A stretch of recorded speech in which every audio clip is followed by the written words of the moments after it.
तो अब हम बात करेंगे कि आप अपने नेगोशिएशन में जाने से पहले क्या प्लानिंग करेंगे। बिकॉज एक बात आपको क्लियरली समझ लेनी है कि आप कितना भी प्लानिंग करेंगे, नेगोशिएशन आपके मर्जी के अकॉर्डिंग नहीं जाने वाला है। आपको हमेशा बैकअप प्लान्स क्रिएट करने पड़ेंगे कि आपका नेगोशिएशन जो भी डायरेक्शन में जाए आप उसको टैकल करके अपने मनचाहे डायरेक्शन में वापस ला सके। तो प्लानिंग के लिए एक चीज़ सही कही जाती है कि one never plans to fail but always fails to plan. यानी कि कोई भी प्लान नहीं करता है कि मैं फेल हो जाऊंगा, लेकिन वो प्लान नहीं करता है इसलिए फेल हो जाता है।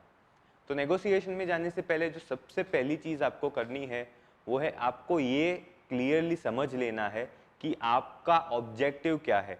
नेगोशिएशन में आप क्यों बैठ रहे हैं, आप क्या करवाना चाहते हैं, या फिर क्या उनसे एज अ रेवेन्यू या फिर एज अ सर्विस उनसे निकलवाना चाहते हैं।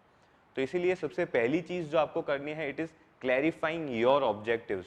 आपका ऑब्जेक्टिव वो मीटिंग में हो सकता है कि आप और वो अगर एक बिजनेस डील कर रहे हैं तो एक विन विन वाला बिजनेस डील आप कर ले।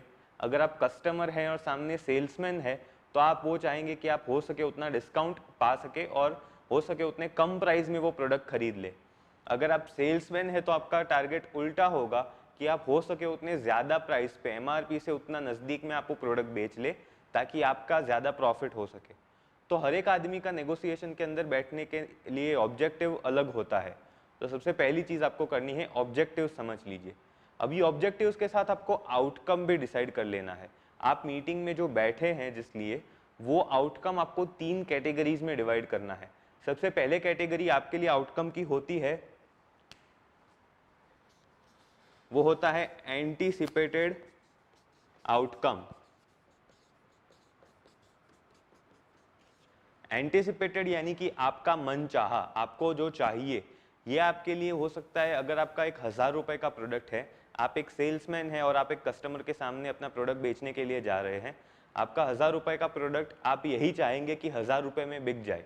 अगर वो 1000 रुपए में बिक जाता है तो आपको सबसे ज़्यादा फायदा मिलने वाला है। तो 1000 रुपए में प्रोडक्ट बिकना आपके लिए एक एंटीसिपेटेड आउटकम हो जाएगा कि आपको यही चाहिए। ये हो जाए तो इससे अच्छा कोई चीज़ नहीं है। जो दूसरा सिनारियो आता है वो है आइडियल आउटकम। आइडियल आउटकम क्या होता है? आइडियल आउटकम के अंदर आप जो यूजुअल नेगोशिएशन करते हैं उसके अंदर 1000 रुपए का प्रोडक्ट आपको पता है कि मेजॉरिटी कस्टमर 1000 रुपए को थोड़ा बार्गेन करके 900 950 के अंदर खरीद लेते हैं। तो जो जनरल आउटकम आपको मिलता है आपका नेगोशिएशन में, वो आपके लिए बन जाएगा आइडियल आउटकम। तो जैसे 1000 रुपए का प्रोडक्ट आपके लिए 950 या 900 रुपए आइडियल आउटकम है, जनरली यही प्राइस पॉइंट पे बिकता है। जो तीसरा कैटेगरी आता है वो होता है मिनिमम आउटकम।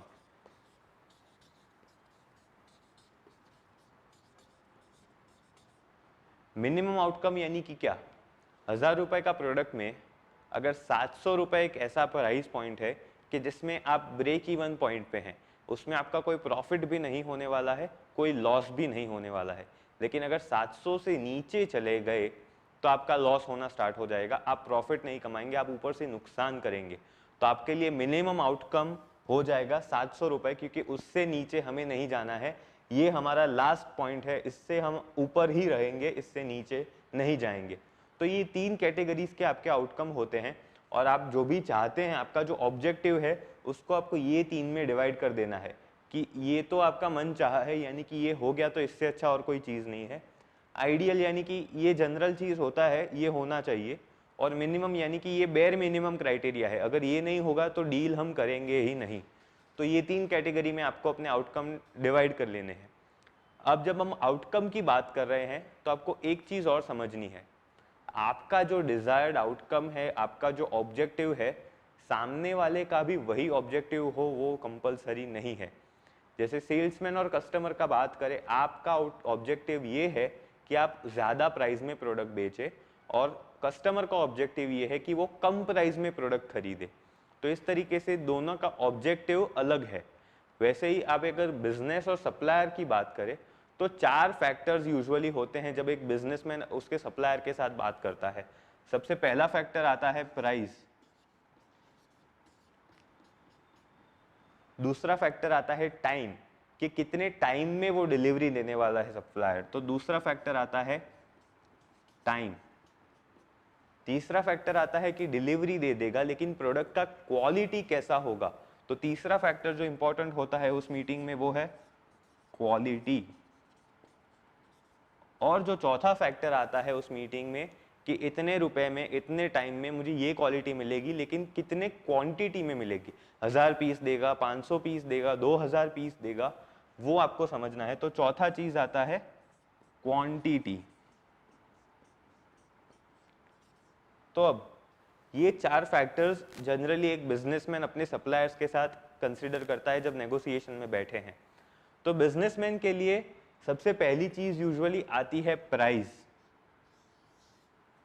कि वो कितने पैसे में वो माल खरीद रहा है सप्लायर से। दूसरा चीज शायद उसके लिए इंपॉर्टेंट होता है कि क्या क्वालिटी का माल मुझे मिलने वाला है। तो दूसरा प्रायोरिटी उसका हो सकता है क्वालिटी। अभी प्राइस और क्वालिटी जब सेटल हो गई तो टाइम में थोड़ा प्लस माइनस एक्सेप्ट कर सकता है, तो टाइम उसका शायद थर्ड प्रायोरिटी हो सकता है, और उस हिसाब से उसका क्वांटिटी चौथा प्रायोरिटी हो गया। अभी ये जनरल यही सीक्वेंस होता है, ये कंपलसरी नहीं है। अगर अर्जेंसी है तो टाइम पहला प्रायोरिटी बन जाएगा उसका, अगर प्राइस पॉइंट इश्यू है तो प्राइस पहला प्रायोरिटी है, अगर प्राइस का कोई इश्यू नहीं है, टाइम का कोई इश्यू नहीं है, लेकिन क्वालिटी अच्छा होना चाहिए, तो ये पहला प्रायोरिटी बन जाएगा। और अगर ज़्यादा पीस चाहिए वो इम्पोर्टेंट है तो क्वांटिटी। यानी कि ये हम एक एग्जांपल ले रहे हैं कि शायद ये उसका प्रायोरिटी हो सकता है। अब अगर आप सप्लायर है तो सप्लायर का भी यही सीक्वेंस हो प्रायोरिटी का, वो ज़रूरी नहीं है। सप्लायर किसी अलग प्रायोरिटी से भी काम कर सकता है। सप्लायर की सपोज पहला चीज़ क्वालिटी हो सकता है। अगर वो एक एथिकल सप्लायर है उसके लिए क्वालिटी अच्छा चीज़ है, क्योंकि उसको पता है कि मैं अगर अच्छा क्वालिटी दूंगा अपने जिनको मैं अपना प्रोडक्ट सप्लाई करता हूँ, तो वो मुझे ज़्यादा धंधा देगा, वो मुझे एक रिकरिंग मेरा एक कस्टमर बन जाएगा, बार बार मुझसे मेरी प्रोडक्ट्स खरीदेगा। तो उसके लिए क्वालिटी पहला हो सकता है।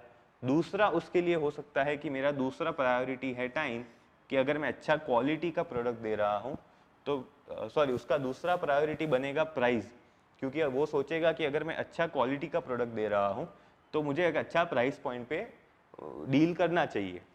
तीसरा प्रायोरिटी उसका हो सकता है टाइम, और चौथा प्रायोरिटी उसका हो सकता है क्वांटिटी।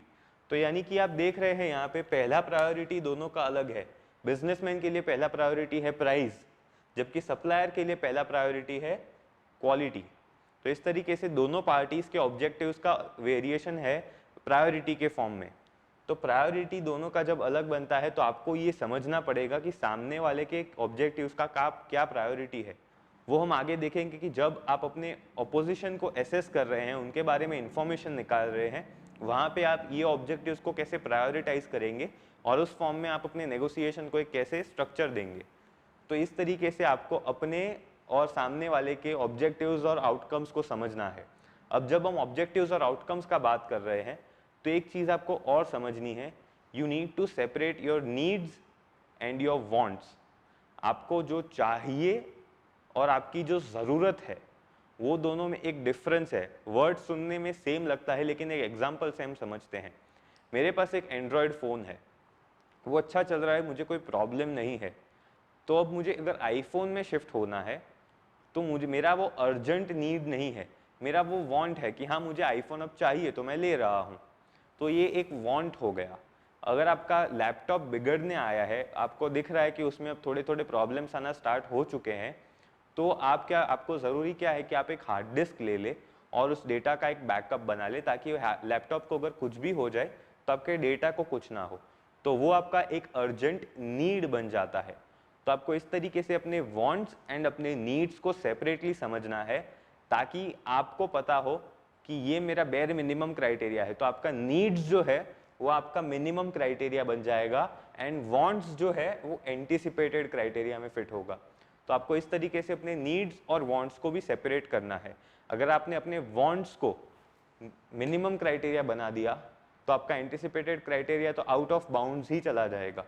अगर आपका 1000 रुपए का प्रोडक्ट है, आप 1000 रुपए को मिनिमम बना देते हैं, तो आप उसको डिस्काउंट कैसे दे पाएंगे। इसीलिए आपको वो नीड्स और वांट्स को सेपरेट करना है, ताकि आपके पास एक ब्रैकेट मिले एंटीसिपेटेड से मिनिमम तक का, जिसमें आप डील कर सके, बार्गेन कर सके और नेगोशिएट कर सके। तो ये चीज़ें आपको सबसे पहले समझनी है जब आप अपने नेगोशिएशन को प्लान कर रहे हैं। Thank you so much for watching this video.